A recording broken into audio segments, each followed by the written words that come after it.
El tema de hoy, como ya lo saben, es el tema de la sexualidad responsable en el adolescente. O sea, encontramos de que digamos que este tema es uno de los temas como más álgidos que impactan de manera más directa en la salud del adolescente si no se llevan de manera adecuada, porque de manera subsecuente, cuando se lleva una sexualidad de manera irresponsable, hay muchísimas consecuencias que pueden impactar no solamente la salud del adolescente, sino también otros aspectos de su vida como tal, ¿cierto? Como lo que es la salud, lo que es, digamos que el ambiente social e incluso también el económico, porque entendemos que una de las consecuencias de llevar una sexualidad irresponsable es precisamente el tema de acarrear o contraer una ITS, que obviamente va a afectar la salud física del adolescente, ¿verdad? Y también así el embarazo no planificado, que sería que no solamente impactase, digamos que a nivel físico, en especial a las mujeres, ¿verdad? Sino también que puede impactar a nivel social, a nivel familiar, a nivel económico. Entonces, digamos que este tema trasciende más allá de lo que es el aspecto de médico, ¿cierto? Propiamente dado. Entonces, este tema de la salud sexual y reproductiva o la sexualidad responsable es un tema que hay que hablar y hablar y hablar y hablar, continuamente hablar, ¿cierto? Y darle ese espacio a los adolescentes para que expresen sus miedos, expresen, digamos que sus dudas, ¿cierto? Sin que eso sea motivo para generar discordia, como para generar conflictos o incluso para generar prejuicios acerca de lo que es el adolescente, porque todos nosotros hemos pasado por esa búsqueda, esa identidad, ¿cierto?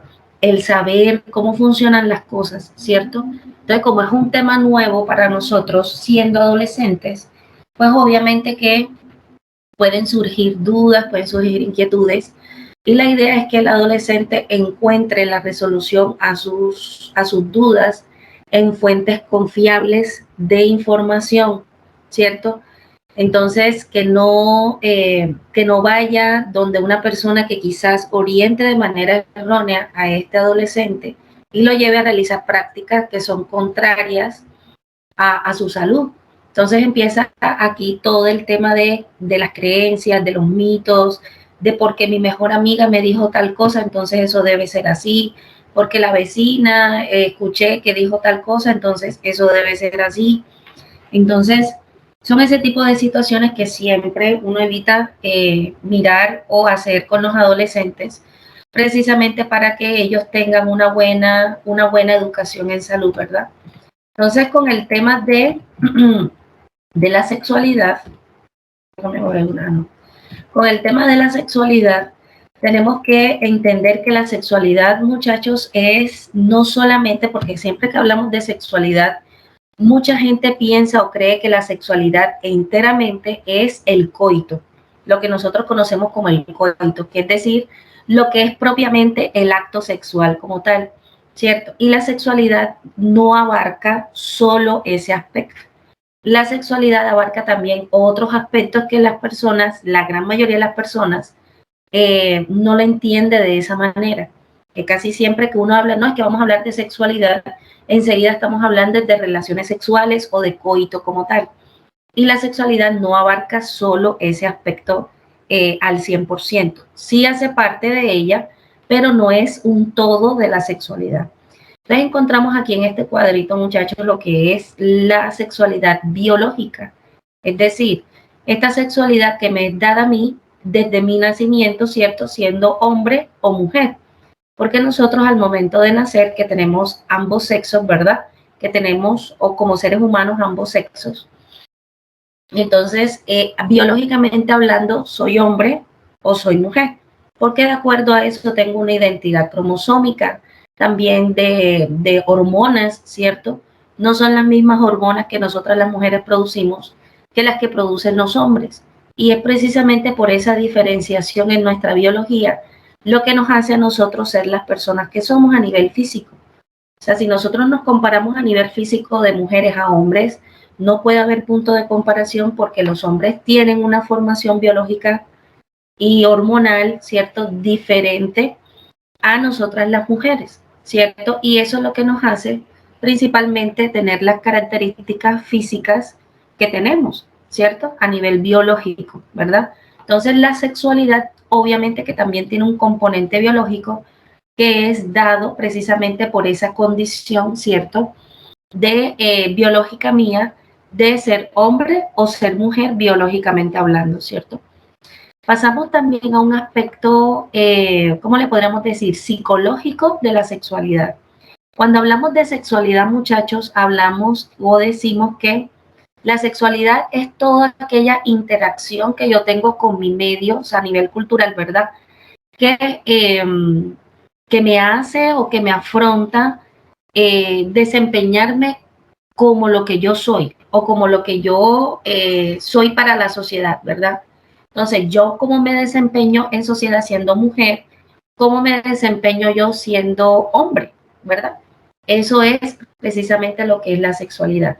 La sexualidad, como les decía antes, no abarca solamente el aspecto del coito, ¿cierto? Entonces, cómo yo me relaciono con los demás también hace parte de mi sexualidad. Cómo yo me comporto en sociedad también hace parte de mi sexualidad, porque esa es una expresión de mi sexualidad.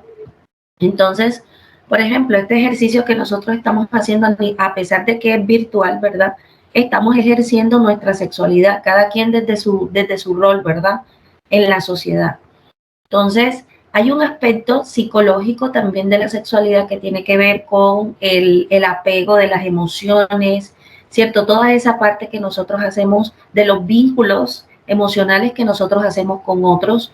Puede ser un vínculo paterno, por ejemplo, los vínculos que hacemos con nuestros padres. Puede ser filial, por ejemplo, entre los hermanos, de pareja, ¿cierto? O de amoroso o sexual, que puede ser precisamente con nuestras parejas, ¿cierto?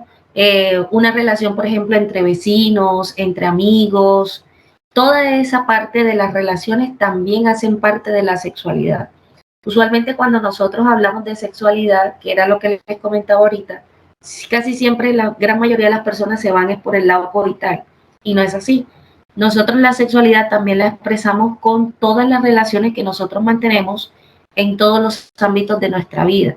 Eso implica, por ejemplo, el ámbito en familia, del trabajo, de los amigos, etcétera, e incluso hasta con los desconocidos. La forma como yo me comporto con todas esas personas hace referencia a mi expresión de mi sexualidad también. Entonces ustedes van a ver que en el aspecto psicológico de la sexualidad están implícitos lo que son las emociones, los sentimientos, el deseo, el placer, ¿cierto? Lo que es la expresión propiamente de la humanidad, de nosotros ser seres humanos y cómo nos comportamos con los demás, ¿cierto? En todos los aspectos y los ámbitos de nuestra vida. A nivel social, está dado la sexualidad, mucho está influenciado por el contexto sociocultural. ¿Por qué va a estar influenciado? Porque, por ejemplo, siempre le coloco el ejemplo, que es uno de los ejemplos más claros que se mira en la actualidad, por ejemplo, que, por ejemplo, nosotras las mujeres acá en los países del occidente, nosotros podemos comportarnos de cierta manera sin que sea mal visto. Es decir, yo puedo ir a estudiar perfectamente y para las personas de acá de occidente no es para nada raro que una mujer vaya y estudie, que vaya y haga una carrera universitaria, por ejemplo, o que trabaje también, no es para nada raro. De hecho, no es para nada tan raro que incluso ya se espera que una mujer estudie y trabaje. O sea, muy a lo contrario, se incentiva muchísimo a la población femenina a trabajar, a ser independiente, a estudiar, ¿verdad? Pero si ustedes, por ejemplo, se van en un contexto cultural de otros países, sobre todo los países de Oriente, ¿verdad? Sobre todo del Medio Oriente, allí las mujeres básicamente tienen unas limitantes muy grandes con respecto a sus derechos, porque eso también hace parte de sus derechos. Las mujeres allá están tan coaccionadas a hacer y están tan limitadas hacer ciertas actividades, ¿cierto? Que básicamente no se les permite a ellas ni estudiar siquiera, ni siquiera trabajar, no, sino ni siquiera estudiar. La gran mayoría de las mujeres son analfabetas. O sea, nunca, nunca en su vida llegan a conocer un libro, nunca llegan a aprender algo, ningún arte, nada. Porque en el aspecto cultural que ella la rodea, la mujer está muy, muy, muy mal vista que sea una mujer trabajadora o que estudie. Eso en realidad se ve muy, muy, muy, muy mal en ese aspecto social, cultural, ¿cierto? Entonces, obviamente la mujer va a tener muchísima limitante por su contexto sociocultural que le impide ejercer para lo que nosotras acá en Occidente es algo completamente normal de hacer. Entonces, obviamente que las mujeres en ese contexto sociocultural se van a comportar de manera muy, muy diferente a las mujeres que, por ejemplo, estamos acá en Occidente, que nos podemos comportar muy diferente y podemos tener ciertas libertades para hacer eh, lo que nosotras básicamente queremos hacer, ¿verdad? Ellas no. Entonces, esa diferenciación cultural nos hace a nosotros también limitarnos en cuanto o obviamente, o limitarnos o no, porque puede ser también un factor que nos permita incluso expresarnos mucho mejor o mucho más desde nuestro punto de sexualidad, ¿verdad? Entonces, el contexto sociocultural impacta de manera muy directa cómo nosotros, cada uno de nosotros, expresa su propia sexualidad, ¿cierto? Porque cada uno expresa su sexualidad de manera diferente. También que incide en esto los roles sociales, es decir, a pesar de que nosotros básicamente ya, al menos en países de Occidente, básicamente ya se entiende la figura del hombre y mujer como unas personas por igual, ¿cierto? Porque nosotras las mujeres antes tampoco teníamos muchos derechos en países de Occidente, ni siquiera podíamos votar, ni podíamos trabajar tampoco, y era muy difícil acceder a sistemas educativos. Ya la cosa ha cambiado muchísimo, ya nosotras podemos votar, podemos trabajar, podemos estudiar, básicamente tenemos los mismos derechos que los hombres, básicamente, ¿cierto? Ya eso ha cambiado muchísimo. Entonces, ¿qué es lo que pasa? Que de todas maneras, a pesar de que hay un avance bastante grande en ese aspecto, no podemos negar que todavía existen como que como unos roles que se nos imparten a nosotras siendo mujeres y que se les imparte a los varones siendo hombres, ¿verdad? Socialmente hablando, normalmente, por ejemplo, se espera que los hombres sean trabajadores, que sean ellos los que se encarguen financieramente del hogar, por ejemplo, todavía hay esa percepción muy, muy arraigada de que es el hombre que tiene que ser el proveedor, el que tiene que mandar en la casa, el que lleva el dinero y el que lleva el sustento, ¿verdad? Como que siempre se mira al hombre como la cabeza del hogar, ¿cierto? Y, por ejemplo, con las mujeres, a pesar de que hay muchos avances, ¿cierto?, a nivel social en ese sentido, todavía se mira a la mujer como la mujer que de pronto pueda depender del hombre a nivel económico dentro del hogar, que de pronto ella no es la que se mira como la cabeza del hogar o como la jefe del hogar, sino más bien se ve como más que todo como la compañera del jefe del hogar, como la pareja del jefe del hogar, ¿verdad? Y que de pronto se les asignan roles a la mujer de más de hogar, más de la crianza de los niños, de estar en casa, de atender la casa y todo ese tipo de cosas, ¿verdad?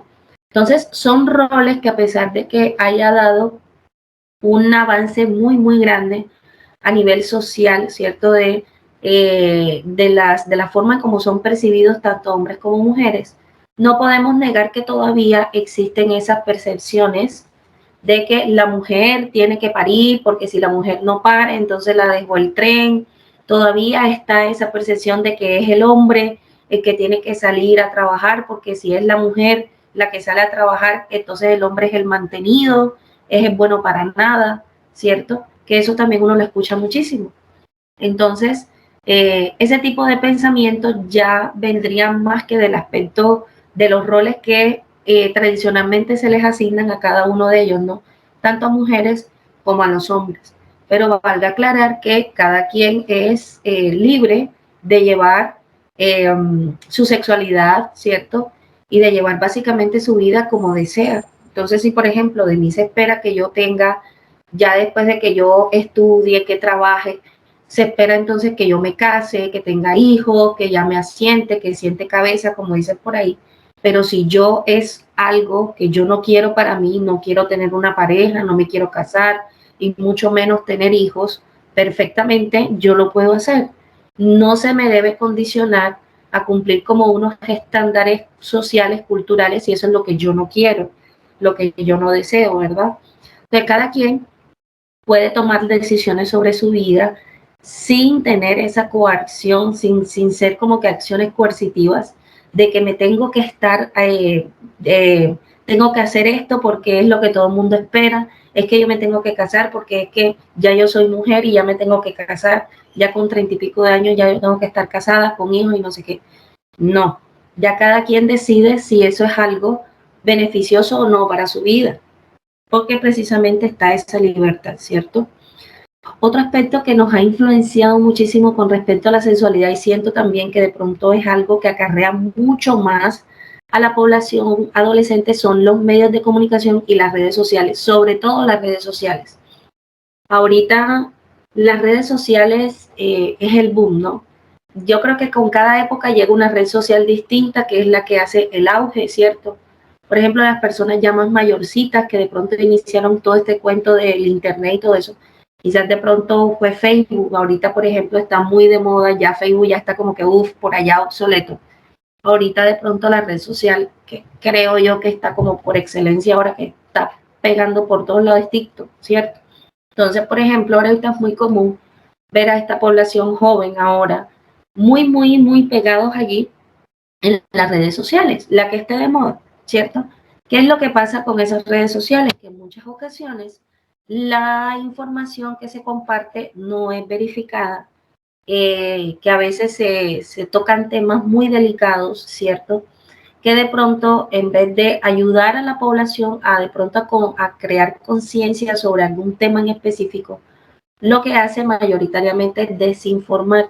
Entonces, lo que hay que hacer aquí, ¿qué es? No es prohibir el uso de la red social, porque eso es imposible, pero sí educar a los muchachos en decir, ok, ustedes toda la información que escuchen no la vayan a tomar como algo certero, no lo vayan a tomar como algo real. Siempre hay que confirmar la información que se nos da. No vamos a decir, no, porque es que fulanito, que es el que yo sigo desde hace un montón de años, dijo esto, entonces ya esa es la verdad absoluta. No, siempre uno tiene que contrastar la información que se nos brinda, sobre todo si vienen de medios de comunicación que no son oficiales, por decirlo de alguna manera. Entonces, todo ese tipo de información siempre se tienen que verificar. Siempre se tienen que verificar esas informaciones. Entonces, si bien las redes sociales pueden ser un medio masivo de comunicación que nos permitan llegar a una población específica, en este caso de adolescentes, más rápidamente que por otros medios, ¿verdad? También hay que tener presente que precisamente por este tema de ser tan masivo, la, la, la red social, ¿verdad? Puede ser que a la vez eso sea un motivo por el cual mucha de la información que se comparte allí pueda que no sea veraz, puede que no sea real, y en vez de impartir información que en realidad pueda ser beneficiosa para los muchachos, en este caso que son los grandes consumidores de estas redes sociales, pues haga completamente lo contrario, que sea un efecto de desinformación. El otro aspecto de la sexualidad es la ética y la filosofía, que tiene que ver más que todo con nuestro sistema de valores y nuestro sistema de creencias, ¿verdad? Es decir, nuestra moral y nuestra ética. Eso es lo que tiene que ver más que todo ese aspecto filosófico. Entonces, obviamente que si yo tengo un sistema de ética muy específico, ¿verdad? Eso puede hacer condicionar mis actuaciones en la forma como yo expreso mi sexualidad. Entonces, por ejemplo, si de pronto yo me rodeé de un entorno a medida que yo iba creciendo de niña, me rodeé en un ambiente en el cual, de acuerdo al sistema ético y moral que se me compartió, ¿cierto? está mal visto, por ejemplo, que una chica salga con ropa muy ligera, ¿cierto? Un ejemplo. Entonces, obviamente, a medida que yo vaya creciendo, si siempre se me dijo eso, ¿verdad? Si siempre se me dijo de que está mal visto que una mujer salga a la calle con ropa chiquitica o salga ligerita de ropa, entonces obviamente ese tipo de condiciones o ese tipo de digamos que de estructuras morales me van a condicionar a mí mi actuación siendo más adulta. Es decir, ya existe una gran posibilidad de que yo siendo adulta no vaya a caer en ese tipo de comportamiento. Específicamente en este ejemplo que les daba, era por ejemplo de decir, no, ya yo me voy a vestir de manera menos reveladora, ¿cierto? Entonces eso de alguna manera puede hacer que eso se me condicione para la forma como yo me expreso, ¿cierto? Como yo me visto, como yo hablo, como yo actúo, ¿cierto? Con las demás personas. Y todo eso tiene que ver también como una expresión de mi sexualidad, pero desde el punto de vista ético, teniendo en cuenta mi sistema ético y mi sistema moral. Y cómo la ética y la moral es muy individual, o sea, mi ética, mi moral no es la misma que la de mi vecino, ni la de mi mamá, ni la de mi hermano, a pesar de que nos hayamos criado juntos, básicamente. Pero cada quien tiene un sistema ético y moral diferente. Y es precisamente esas lo que lo hace a uno actuar de manera diferente ante situaciones en concreto, ¿verdad? Y eso también hace parte de lo que es la sexualidad. Entonces, digamos que aquí en esta parte de lo que es la sexualidad siempre se habla como que de una parte femenina, una más masculina. Siempre se habla que la mujer es un poquito más intuitiva, que es un poquito más imaginativa, cierto que va mucho más en características de asumir o de comprender lo que son los sentimientos de las personas, mientras que de pronto el varón siempre se le otorgan como aspectos más como disociativos, más analíticos, ¿cierto? Menos como sentimental, ¿cierto? Como más analítico, más en concreto, como que la persona que de pronto hace cosas de manera más metódica, ¿cierto? Entonces, usualmente se tiene esa percepción tanto de hombres o mujeres, pero no quiere decir que eso sea enteramente así. No quiere decir que de pronto un hombre no pueda expresar sus sentimientos, ni que una mujer sea analítica. Solamente que a cada uno de nosotros se nos dan ciertas características a nivel general, ¿cierto? Pero no quiere decir que nosotros no tengamos ciertas características que usualmente se puedan considerar del sexo opuesto. Entonces, básicamente, esto está dado por lo que es la biología humana, que está dado básicamente de nuestro cerebro. Recuerden que nuestro cerebro está diferenciado, está dividido en dos hemisferios. Tenemos un hemisferio derecho y un hemisferio izquierdo.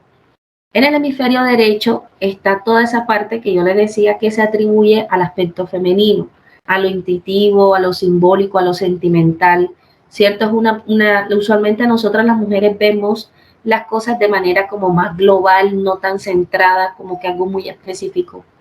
Algo un poco diferente al hemisferio izquierdo, que es lo que hace referencia a lo que usualmente se le dan características masculinas, es decir, es un área del cerebro que hace los análisis complejos, es el área más cognitiva, es el manejo conceptual y lógico de los diversos fenómenos que encontramos en el entorno, ¿verdad? Entonces, esa parte del cerebro nos da a nosotros como que una idea como más cognitiva de las cosas, como más analítica. Y es usualmente ese hemisferio que se le dan las características más masculinas, ¿cierto? Pero como les decía, no quiere decir que una mujer no sea analítica, ¿cierto? No sea incisiva con estos datos, ¿verdad? Ni que un hombre no sea sentimental o tenga algún tipo de expresión de sus sentimientos o sea intuitivo, no quiere decir eso. Usualmente nosotras, las personas, tenemos siempre alguno de estos dos hemisferios dominantes sobre el otro. Entonces ustedes pueden conocer personas que de pronto se les da mucho el aspecto del arte, de la comunicación, de estar en contacto con las personas, se les da súper bien y se les da de manera muy sencilla. Pero de pronto puede haber personas que en realidad ese tipo de situaciones les generan estrés, no se sienten cómodos estando charlando y hablando con personas. Son personas que de pronto se sienten más cómodos realizando tareas complejas, analíticas, etcétera, ¿cierto? Entonces, independientemente si son hombres o son mujeres, siempre nosotros tenemos un hemisferio de nuestro cerebro que domina sobre el otro. Y eso es lo que nos da las características de nuestros gustos, de cómo nosotros nos comportamos, ¿cierto? Entonces, esto también obviamente tiene una base biológica bastante marcada. Entonces, obviamente que las percepciones, usualmente nosotras las mujeres tenemos un hemisferio, el hemisferio derecho es el dominante en la gran mayoría de las mujeres, mientras que los hombres, el hemisferio dominante es el izquierdo en la gran mayoría, no quiere decir que en todos, pero sí en la gran mayoría, lo mismo que nosotras las mujeres. Y eso que nos hace a nosotros, que ante la sociedad, ¿cierto? Nosotros nos comportamos o se percibe que nosotras nos comportamos de cierta manera, como por ejemplo que somos más sociables, que somos más felices, que siempre estamos atentos a los demás y todas esas cosas, mientras que el hombre es como más encerrado en su trabajo, como que es más planificador, siempre está pendiente a las cosas y las tareas que hay que hacer, ¿verdad? Que es como menos sociable quizás. Entonces, pero esas son características que se asignan a los sexos de manera generalizada sin que sea eso como que la regla de oro para compartir con ambos sexos. Entonces, en esta parte de la sexualidad, precisamente como uno se comporta, precisamente como uno se expresa, viene el tema de la sexualidad responsable y lo que tiene que ver con los mitos que se dan alrededor de la sexualidad. Como por ejemplo, el hecho de que muchos de los adolescentes buscan esa información en fuentes que no son fiables y terminan creyendo unos mitos o unas cosas que en realidad van contrario a la salud. Entonces, por ejemplo, encontramos, por ejemplo, algunos mitos que ellos piensan que es lo normal o es lo común. Por ejemplo, hay algunos que piensan que si todo el mundo comienza relaciones sexuales, pues es algo que yo tengo que hacer porque ya como todo el mundo lo está haciendo, entonces yo lo tengo que hacer también igual, ¿cierto? Entonces eso es completamente falso. Si no es por el hecho de que todos lo hacen, entonces ya yo tengo que hacerlo ya obligatoriamente. En algunas ocasiones hay situaciones que hacen que de pronto los adolescentes se sientan como obligados a comenzar relaciones sexuales por el entorno en el que ellos están, ¿no? En el entorno de los amigos. Entonces, como los amigos dicen, no, es que ya yo comencé, ya yo hice con fulanita o con fulanito. Entonces, el adolescente que todavía no comienza se siente como rezagado, se siente como que por acá apartado, porque todo el mundo lo hizo menos él, ¿cierto? Entonces, como que es complicado, es bastante complicado esa parte. La otra parte tiene que ver con el mito que dice de que si yo por primera vez tengo relaciones, yo no voy a quedar embarazada. Eso es un mito muy grave porque igual existe la posibilidad de que quedar embarazada la primera vez. La primera vez que yo tenga relaciones puedo quedar embarazada si no me protejo. Entonces, también está la creencia de que prácticamente se sienten como omnipotentes de decir, bueno, es que a mí nunca me va a pasar, nunca voy a quedar embarazada, eh, no voy a contraer una ITS ni nada, porque ya yo me sé cuidar. Entonces, usualmente, si bien está bien el hecho de investigar, de conocer y eso, tampoco se puede tener eso como que si uno tuviera como la varita pues agarrada de la mano, ¿verdad? Siempre uno tiene que tener precaución, siempre uno tiene que tener, ser precavido para poder llevar una sexualidad responsable. En el caso de los varones se dice, bueno, si yo estoy de novio o de novia con alguien y yo no le digo para tener relaciones, de pronto va a creer que yo soy como dejado, como raro, que soy como que poco hombre, alguna cosa así. Entonces yo le tengo que obligar a ella a tener relaciones a pesar de que ella no quiera. Y eso es completamente falso. Y hay algunos chicos que lastimosamente tienen este pensamiento, ¿no? De que obligatoriamente tienen que hacer que las mujeres estén con ellos ¿cierto? Sus parejas estén con ellos obligatoriamente porque eso es lo que se tiene que hacer. No se mira más allá de que una relación de pareja implica mucho más que el contacto sexual. La otra parte, se dice que de pronto hay algunos muchachos que piensan que si yo tengo relaciones sexuales de pie no voy a quedar embarazada tampoco porque todo ese semen se va a salir y no, eso para nada que tampoco es así. Por ejemplo, que también se tiene esta concepción, sobre todo aquí a nivel cultural, se piensa que los hombres entre más relaciones sexuales tengan, más hombres son, más masculinos son. Y eso también obviamente que es un error. No porque el hecho tenga, no porque un hombre tenga múltiples parejas, es decir, sea muy, muy promiscuo, quiere decir que ese hombre es más hombre que aquel hombre que no ha tenido tantas parejas sexuales. Muy a lo contrario, el hecho de tener tantas parejas lo hace ser promiscuo y por lo tanto más riesgoso de contraer una ITS, ¿verdad? La otra parte del mito, a las mujeres que han tenido relaciones sexuales se les arquean las piernas.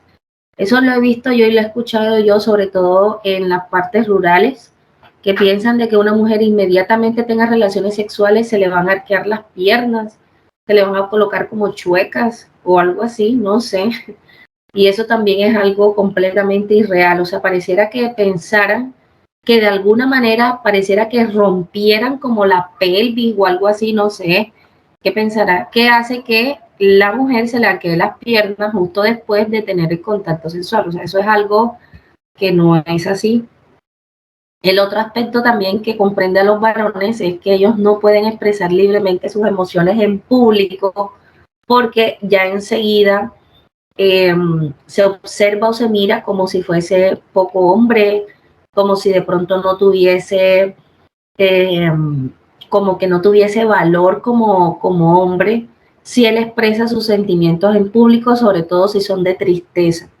Ver a un hombre llorar en público expresando sus emociones, en la gran mayoría de las ocasiones se le mira a ese hombre después de eso como un hombre débil, como un hombre que es un poco incluso como amanerado, ya incluso se coloca bajo lupa o bajo duda su sexualidad o su masculinidad.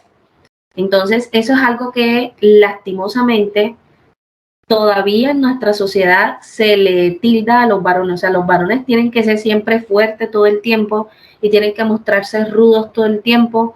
Ellos no pueden demostrar otro tipo de emociones que no sean esas porque después se les tilda o de alguna manera, ¿ya? Que no quiere ser así porque igual de todas maneras somos todos seres humanos y nosotros necesitamos expresar nuestras emociones. Y nosotros los seres humanos podemos sentir un rango muy amplio de emociones. Entonces, no debería ser un motivo de burla, no debería ser un motivo de condición o de coerción el hecho de que un hombre exprese públicamente sus emociones de frustración, de tristeza, de enojo, de lo que sea.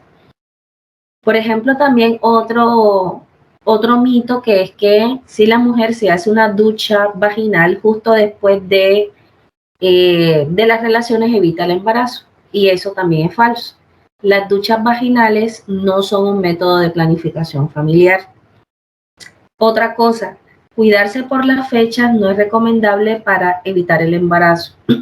Cuando dicen cuidarse por las fechas, quiere decir de pronto que puede haber unos días del mes en los cuales nosotros estemos más vulnerables a quedar en embarazo si nosotros no tomamos medidas, ¿cierto? Si no eh, planificamos, ¿cierto? Para las fechas esas. Entonces, obviamente que esto también es contrario porque obviamente sí necesito cuidarme para las fechas en las cuales yo estoy más propensa a quedar embarazada precisamente para evitar el embarazo. Pero si obviamente si yo deseo quedar embarazada, pues ya la cosa cambia, obviamente, ¿no? Porque si yo deseo quedar embarazada, ¿cierto? Ya yo lo hablé con mi pareja, es algo que queremos ambos, pues entonces yo voy a tener relaciones los días en los que esté más fértil, sin protección, precisamente para buscar ese embarazo que ambos deseamos. Pero si es algo que uno no desea, entonces mejor evitar tener contacto sexual para esa fecha sin protección. Dice que durante la menstruación la mujer no debe hacer deportes ni lavarse el pelo. Eso también lo he escuchado muchísimo, incluso de mujeres ya adultas bastante, que piensan que cuando uno tiene la menstruación no puede lavarse el cabello para nada, no puede echarse champú porque que le entra frío en la matriz, que queda uno abierto o algo así, no sé qué es lo que piensan. Y esto es algo, o sea, es decir, si de pronto la menstruación me demora una semana, 6 días, en esos 6 días yo no me lavo el cabello. O sea, eso también es como que falta de higiene también en ese sentido, ¿no? E incluso he escuchado a mujeres que piensan también de manera muy, muy directa que durante la menstruación ni siquiera se bañan. No hay mujeres que no se bañan, sino que simplemente como que se limpian como con toallitas húmedas o algo así. Entonces, ya es una serie de, digamos que de mitos que están alrededor de lo que es la sexualidad, ¿cierto? Sobre todo esta parte fisiológica de la menstruación, que todavía hay muchos mitos alrededor de eso. Y este es uno, que no se tiene que lavar el cabello. No encuentro qué relación hacen las personas con lavarse el cabello con la menstruación. La verdad es que no sé, pero eso es algo completamente falso. Dice que también las eyaculaciones nocturnas son normales en los varones. Pues se habla de que los hombres igual en sus periodos de descanso, ¿verdad? Durante la noche, cuando ellos están dormidos, pueden presentar erecciones. De hecho, en la gran mayoría de los hombres relatan que es muy común que de pronto en las mañanas se levanten erectos. Ya en la gran mayoría, pues no soy hombre, así que no les puedo decir, pero se relata de que o se dice de que la gran mayoría de los varones es muy común que se levanten en las mañanas con erecciones. Y tampoco se hace demasiado extraño que quizás se levanten con eyaculaciones también, ¿ya? Entonces, puede pasar y no es algo anormal, para nada, no es algo anormal. Dice que la falta de himen en la mujer es la prueba de que ya no es virgen. El himen es como una membrana que se encuentra justo en el introito vaginal, ¿cierto? Esa es la membranita que usualmente se rompe cuando la mujer tiene contacto sexual por primera vez. Pero ¿qué pasa con este himen? Que en algunas mujeres ese himen o es tan delicado, o sea, es tan delgado, es tan susceptible que básicamente solamente con montar bicicleta se le puede romper. Y eso no implica que ellas hayan tenido ya relaciones sexuales. O hay mujeres que incluso ese himen es tan resistente, es tan flexible, que incluso ellas, aún teniendo relaciones, no se les rompe. ¿Ya? Es porque se estira demasiado y no se llega a romper. Entonces, básicamente, aunque ellas ya hayan tenido relaciones, fisiológicamente hablando, ese himen nunca se rompe, o sea, no se les rompe, o al menos no tan fácil, y técnicamente pareciera que ellas nunca han tenido relaciones, ¿verdad? Entonces, esto es algo muy que no se puede como que cumplir a rajatabla para todas las mujeres. Así como puede haber, por ejemplo, mujeres que durante el acto sexual por primera vez ese himen se rompe y hace sangrar a la mujer. Así como también hay otras situaciones en las cuales ese himen no se rompe, ¿cierto? O se rompe y no produce ese sangrado tan profuso o de pronto tan evidente como en algunas otras chicas. Entonces, no todas las mujeres que iniciaron por primera vez relaciones sexuales tienen que sangrar o han sangrado. Y no quiere decir que ellas hayan tenido relaciones sexuales antes. O sea, el hecho de que ellas no sangren no es indicio de que ellas ya hayan tenido relaciones sexuales antes, ¿verdad? Precisamente por lo que les acabo de decir. Dice también otro mito que si en la primera relación sexual, bueno, esta parte aquí no sé, está como mocha, si en las... Bueno, yo creo que en esa número 14 creo que decía era lo del sangrado, que si de pronto ella no sangraba, quiere decir que ya no es virgen, ¿verdad? Entonces ya esto es falso, ya lo determinamos que es falso. El embarazo precoz no posibilita a los adolescentes mejorar sus condiciones educativas, sociales, económicas y culturales. Esto, estadísticamente hablando, es verdadero. Es decir, es mucho más difícil que una mujer, ¿cierto? O que una pareja, porque no solamente vamos a hablar de la mujer, porque el embarazo es de dos, no es de uno. Es mucho más complicado que de pronto una pareja de adolescentes si se embaraza, ¿verdad? Es mucho más complicado que esa misma pareja de adolescentes pueda realizar estudios superiores o trabaje, ¿cierto? Precisamente porque tienen que hacerse cargo de su bebé, ¿verdad? Entonces, si bien no es una regla que da para todos, porque no quiere decir que ahora los padres que fueron padres adolescentes ya obviamente van a ser pobres toda la vida, nunca van a poder estudiar ni nada. Eso también es un mito, ¿cierto? Pero tampoco podemos desconocer que puede llegar a ser un poco más complicado cumplir esas metas de formación educativa siendo madre o padre adolescente, que si por ejemplo yo no lo fuese, ¿cierto? Entonces, no es una regla que todos los adolescentes que hayan salido embarazados eh, van a tener que dejar de trabajar o dejar de estudiar y esas cosas así. No, porque no tiene que ser así. Pero sí se entiende que puede llegar a ser un poco más complicado para los adolescentes tener ese, ¿cómo le podríamos decir? Esa gabela de poder asistir, de trabajar y eso, precisamente eh, por el embarazo, por el niño.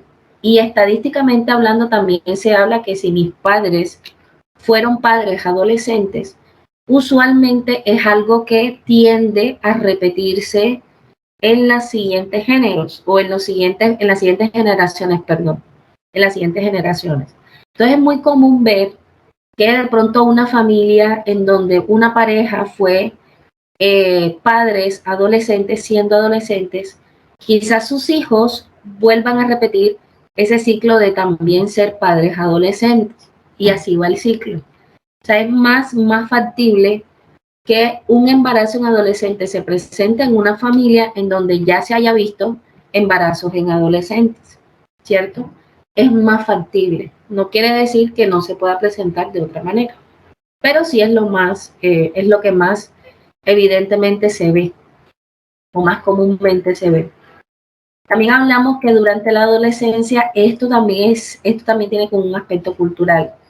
De que se piensa de que si una pareja no tiene relaciones sexuales, entonces no están enamorados, no sienten amor. Y usualmente quizás lo que más se mira es que es el hombre que condiciona a la mujer para poder, y de alguna manera sí condiciona, incluso podríamos decir que hasta manipula a la mujer para acceder a tener relaciones a pesar de que ella no quisiese hacer eso, precisamente por lo que se conoce como la prueba de amor. O sea, entonces dame la pruebita de amor para saber yo si en realidad tú me quieres, tú me estimas, tú me amas, etcétera. Y eso no debe ser así, no se debe condicionar a una persona, independientemente si es mujer o es hombre, ¿cierto? Para poder realizar estas prácticas si yo no las deseo, ¿cierto? Porque una de las cosas que se tiene que mirar desde el aspecto de la sexualidad es el consentimiento, ¿verdad? Si yo no consiento hacer algunas cosas, no se me debe obligar a hacerlas, porque precisamente yo no quiero. Entonces, me están coaccionando para hacer algo que no quiero. Todo contacto físico con la pareja lleva necesariamente a la relación sexual. Esto es falso. No todo contacto físico que tiene la pareja tiene que desencadenar en coito. ¿Ya? Ellos pueden tener encuentros que no sean enteramente coitales. Y también este ejercicio físico, o perdón, este contacto físico puede hacer que la pareja se sienta como más unida, como más compenetrada, ¿verdad? Si de pronto, por ejemplo, se sientan en el sofá a ver televisión, bien acurrucaditos, ahí dándose caricias, sin necesidad de llevar al coito. Es decir, es un contacto de pareja que no implica específicamente el sexo. Eso también es bueno, ¿ya? Y fortalece la relación de pareja. Dice, el embarazarse nos sirve para mejorar la relación de pareja. Esto también es cierto. sobre todo en las parejas más adultas que de pronto están pasando por crisis o alguna cosa así, piensan que de pronto por el hecho de embarazarse ya su relación mágicamente se va a componer y no por la existencia de ese bebé. Y usualmente hace completamente lo contrario. La existencia de ese bebé complica aún más las cosas y la pareja tiende a disolverse más rápidamente, ¿verdad? Entonces, por eso es que hay que planificar a los bebés, hay que planificar a los hijos y saber uno con quién los tiene, ¿no?